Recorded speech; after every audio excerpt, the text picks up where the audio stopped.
You ever beat up a toaster? You ever had to try?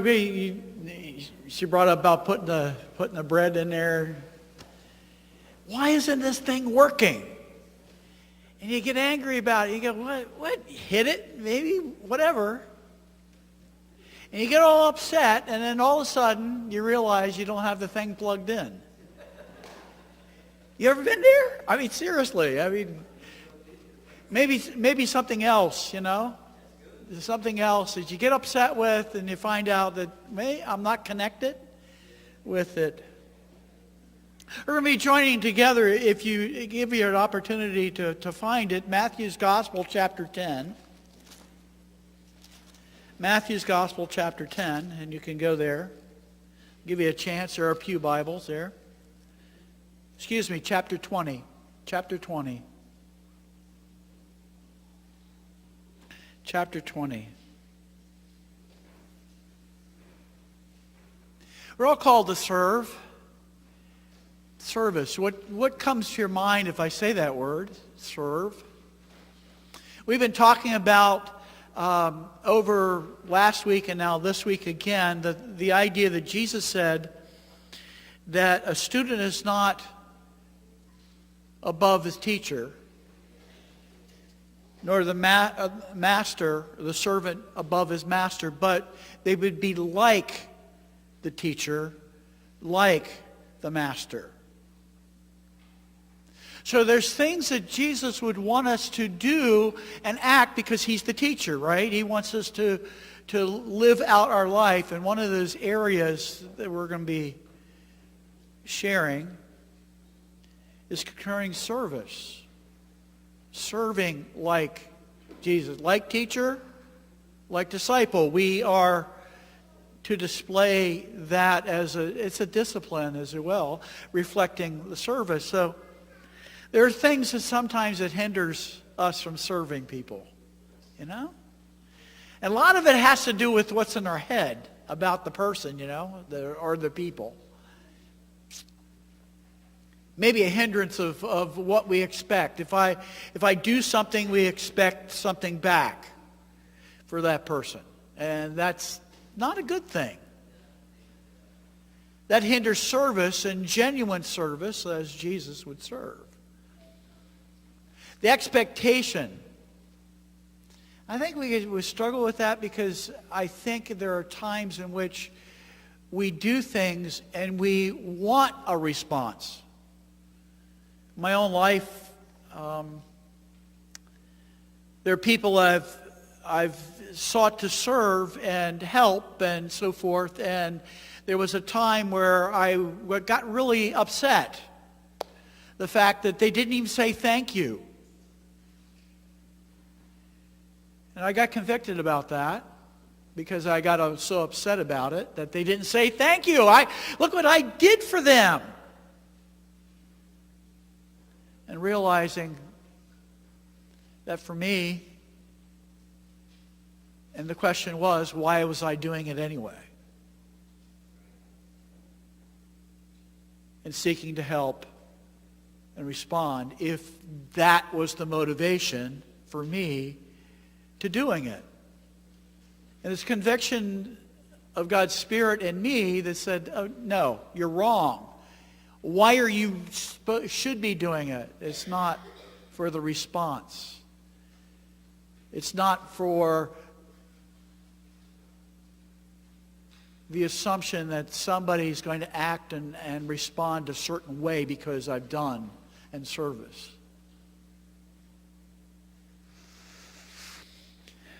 Serving as Jesus served, and through this passage that I'm going to share, the ultimate service that Jesus points to is us giving ourselves for another person. You see, love is responding for the benefit of another. Benefiting of others, no strings attached. No strings attached. That's agape love. You love, you serve, you help, no strings attached. And the ultimate service that Jesus speaks about in his own life is the fact that he's giving his life for us. The ultimate serving. Chapter 20, it opens up with a parable of individuals who are invited by this landowner to come and serve in the field. The first group, he says, okay, come and work for me. Yeah, pay me a denarius, so I'll do that.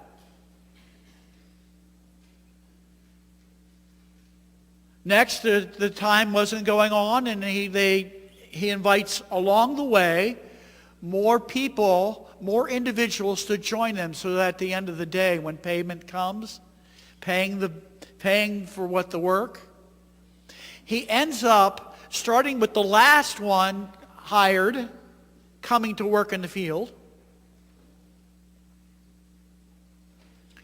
and giving them a denarius. And so as the time went on, the first ones that did this bargaining with him about the denarius thought, well, by the time he's going to pay us, we're going to get paid more.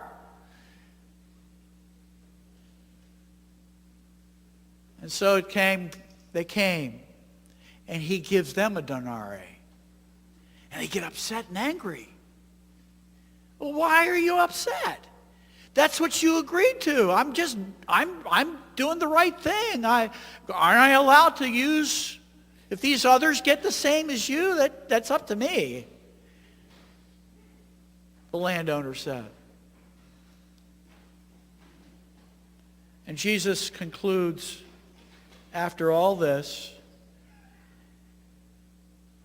he says to those people in the parable, are you envious because I am generous?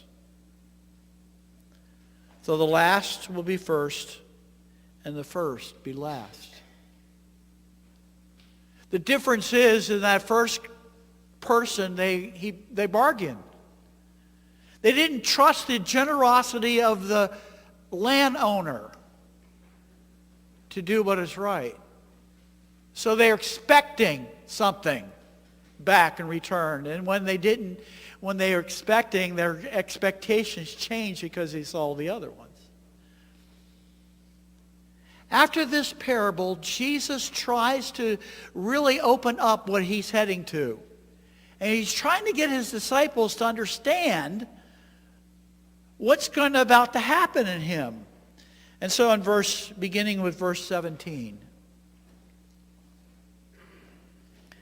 Now, as Jesus was going up to Jerusalem, he took the 12 aside and said to them, we're going up to Jerusalem, and the Son of Man will be betrayed to the chief priests and to the teachers of the law, and they will condemn him to death and will turn him over to the Gentiles to be mocked and flogged and crucified. And on the third day, he will be raised to life.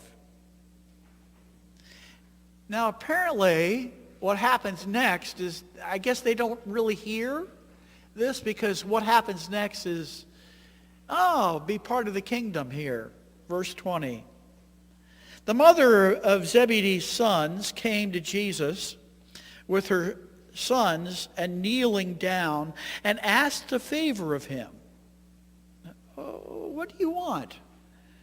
He asked. She said, grant that one of these two sons of mine may sit at the right and one other on the left in your kingdom. You don't know what you're asking. Jesus said to them, can you drink the cup I am going to drink?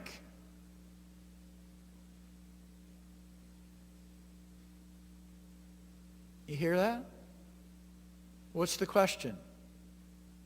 Can you drink the cup that I'm about to drink? What did he just say? What's going to happen to him? I'm going to Jerusalem.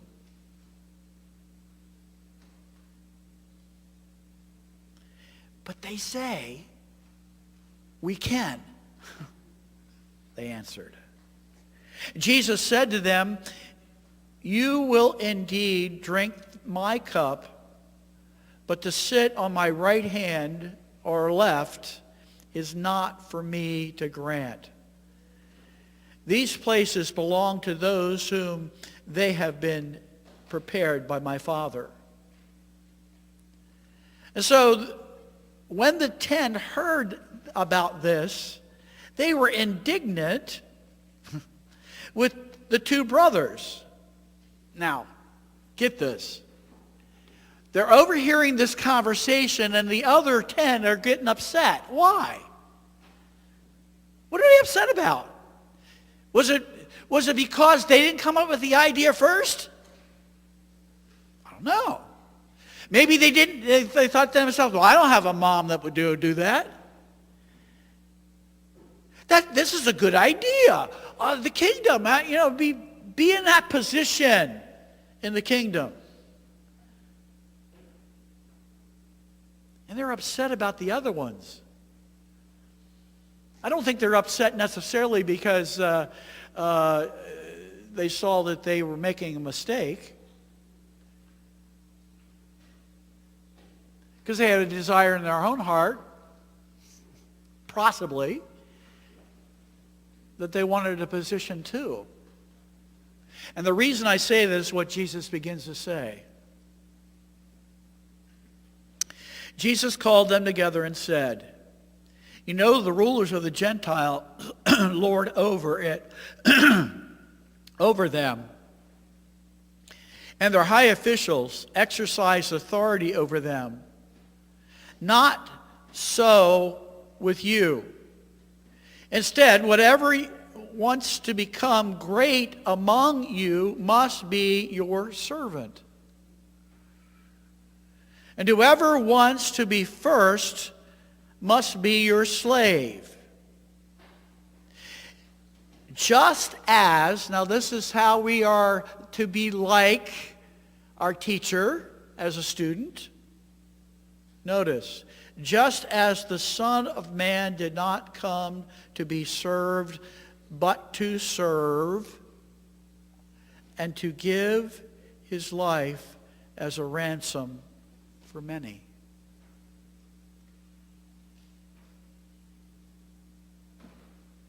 So I've been meditating on that phrase. That Jesus says, okay, the reason he comes is to serve. But he has an addition, not just this explanation of service here.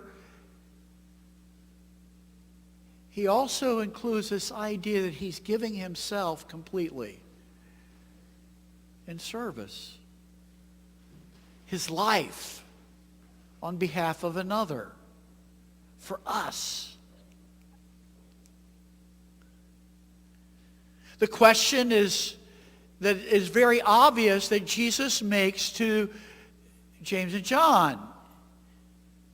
Can you drink the cup that I'm about to drink? I'm not sure that they really thought about that. Because they so quickly said, yeah, sure, we can do that. Jesus says, you don't get it. And yet you're going to. You are going to drink the cup eventually. That's the head of you, not sitting on the right hand or the left in the kingdom. Service. Probably a picture of service was at the Lord's Supper. And it's only in the Gospel of John chapter 13 that describes what Jesus does at the supper. Think with me. Get the picture. They're eating the supper. He gets up, Jesus does, and he goes and he takes off this outer garment, and all he has is what a servant wears around, and puts a towel around him. He pours water in a basin, and he goes and he begins to wash their feet. He takes this picture of servanthood. That's the picture of serving. And that service that he's doing and his action there is out of love. He says, I've desired to do this. I want to do this.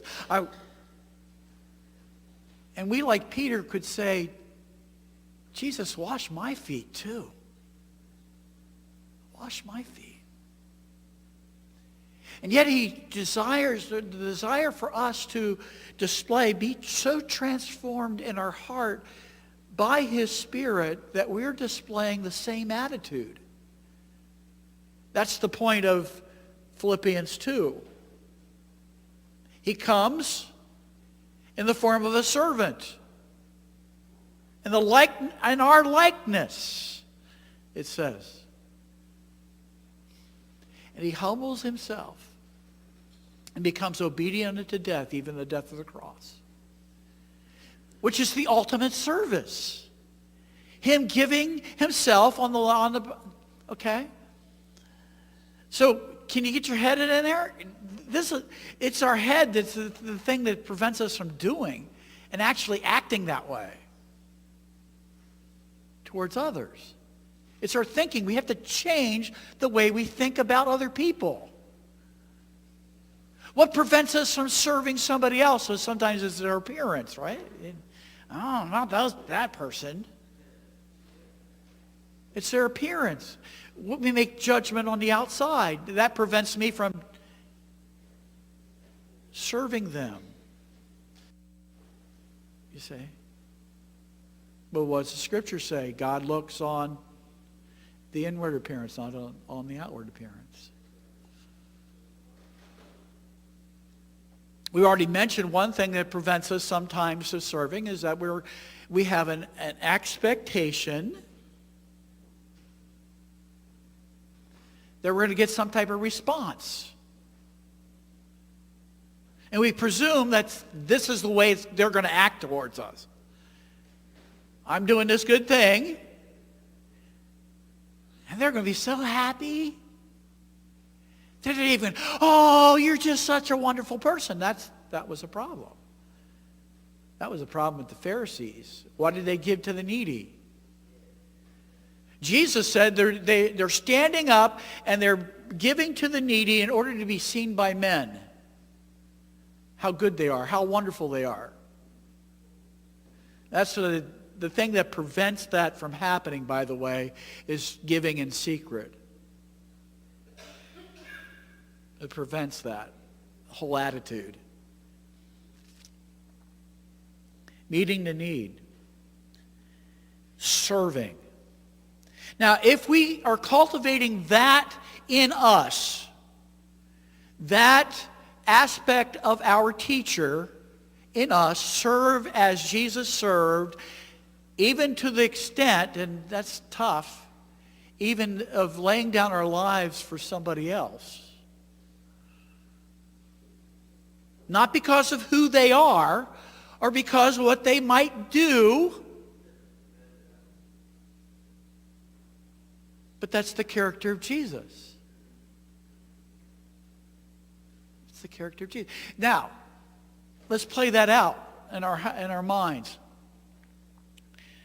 Somebody comes to you and wants to take you to court. And he wants to sue you, as Jesus says, sue you for your coat. If you have the attitude of Jesus, and Jesus talks about, what does Jesus say there?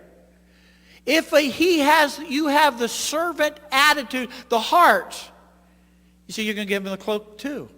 The coat, not just the coat, but you're going to give it. Because why? Because then it doesn't become about them, does it? When we have trouble in relationships, Jesus talks about the idea of adultery, right? What if we had a servant's attitude an action between husband and wife.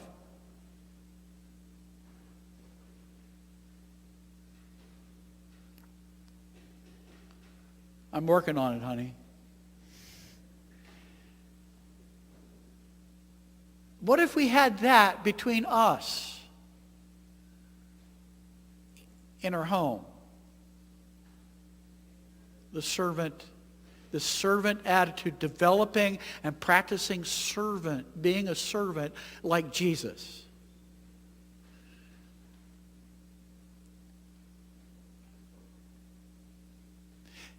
The Apostle Paul, in speaking of that, the Apostle Paul says this about husbands, love your wives as Christ loved the church and gave himself up for her.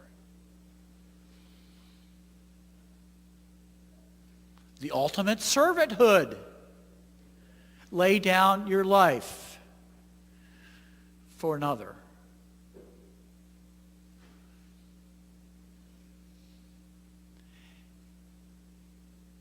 It changes the way we treat each other. If we are truly have the attitude, this thought of servant, our thought is changed now. It's not what I get, what I presume to happen, it's not about that at all. It's not about us. And we serve.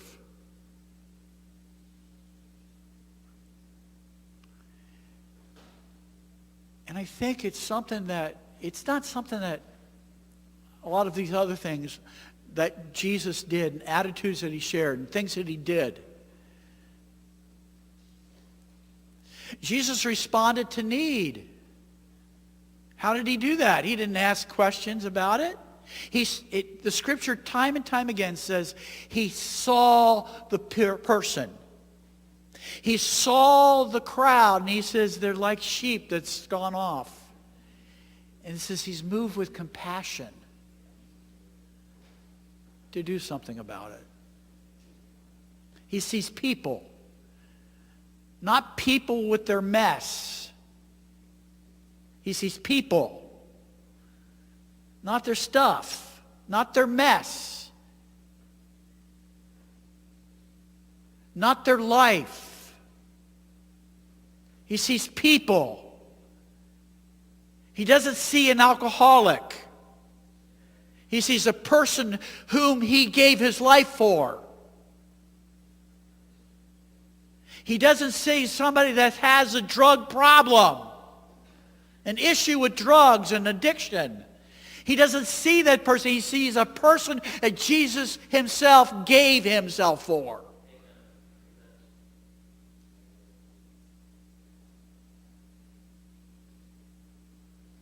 And that's called love. Jesus saw people. He's moved with compassion, and he touches their lives, including touching them and bringing healing to their bodies.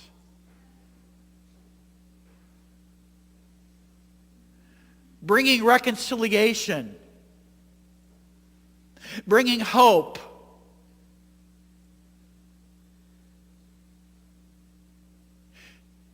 Because it's not about them. It's about his love, his grace, his servanthood towards us.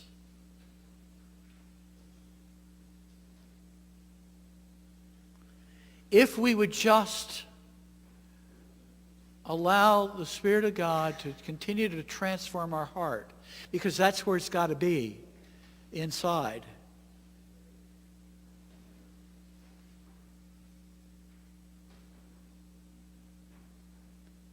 That produce the action.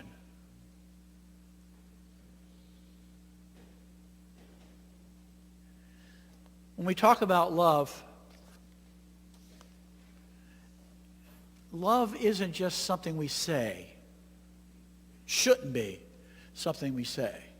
Love is something that we do. Love is something that we do. It's an action. 1 Corinthians 13 talks about what love does. Though I speak with the tongues of men and of angels and have not love, I have become a sounding brass or tingling cymbal. If I have the gift of prophecy and have all knowledge, without love I am nothing. This is what love does. That's what love looks like. And if we are not envious, if we in love, that love action can through us. If we serve, we're serving, we're showing love through us. He is through us. He's changing our heart. That's the fruit of the Spirit.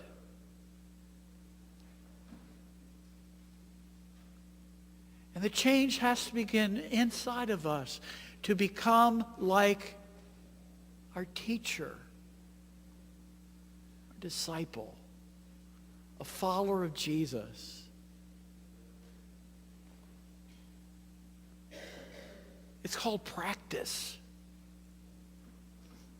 Practice. I remember when I first was, I sure wanted to practice the piano. I really wanted to play the piano.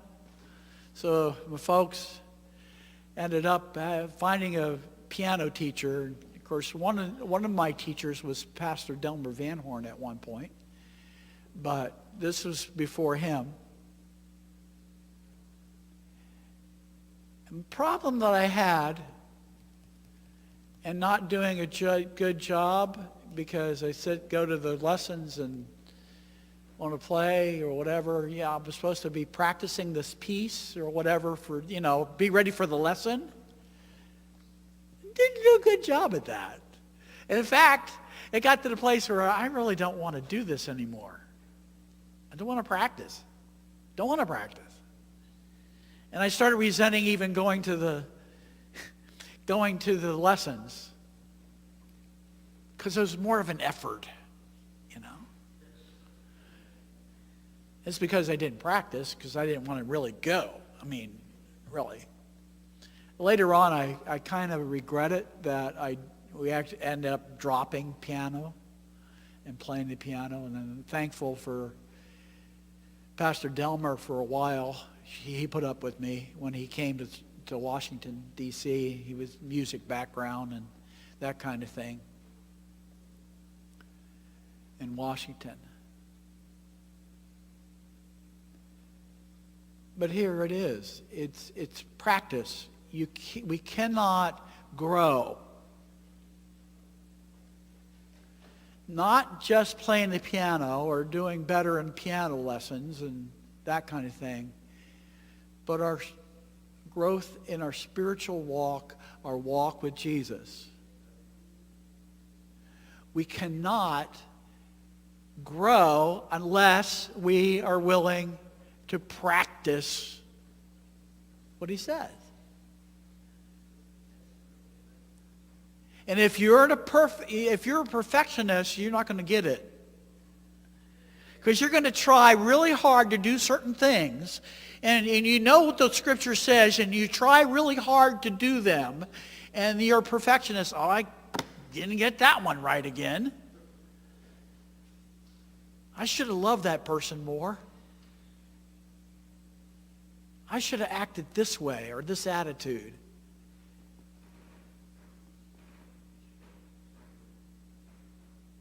And if that's happened to you, I ask you to observe what happened. Observe it. See what happened. Come to grips with why it happened. Confess it. And practice it again.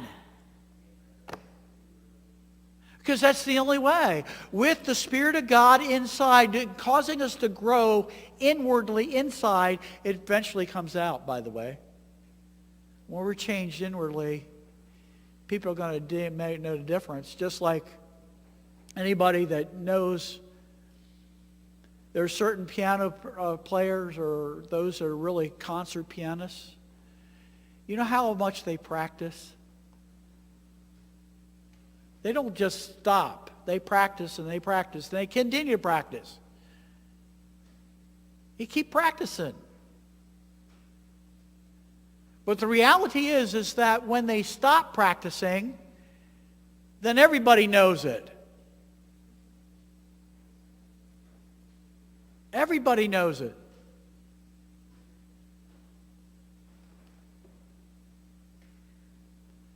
Because then they start thinking, well, I got it all together. I've got this down.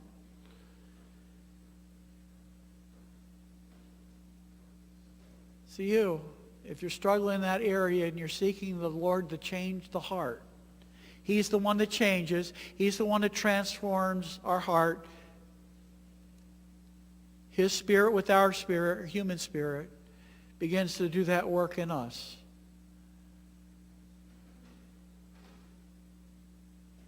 It changes the way we think, our attitudes, our emotions, and eventually it touches even our bodies and bringing them into line with what God ultimately wants to do. And it's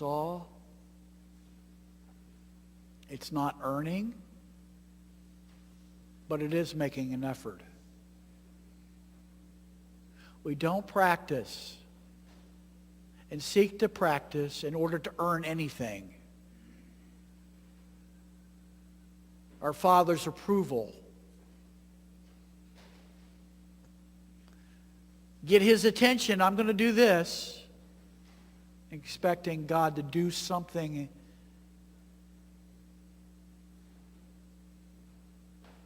to earn it. We're doing this.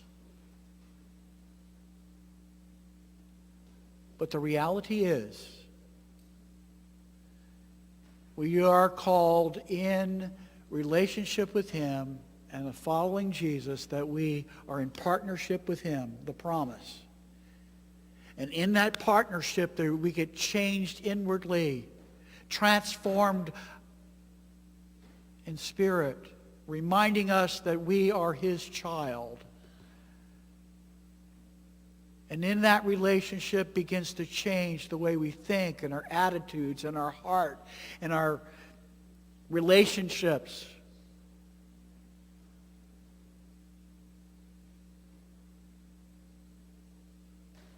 And it's all by His grace.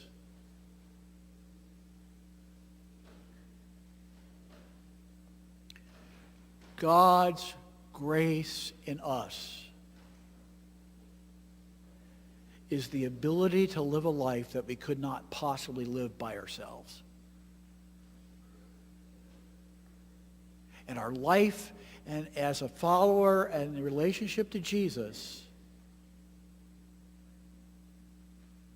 is exactly that, by His grace.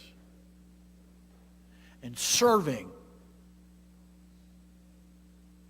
even, Lord, that we would come to the ultimate service for each other. Being willing to lay down our lives for one another.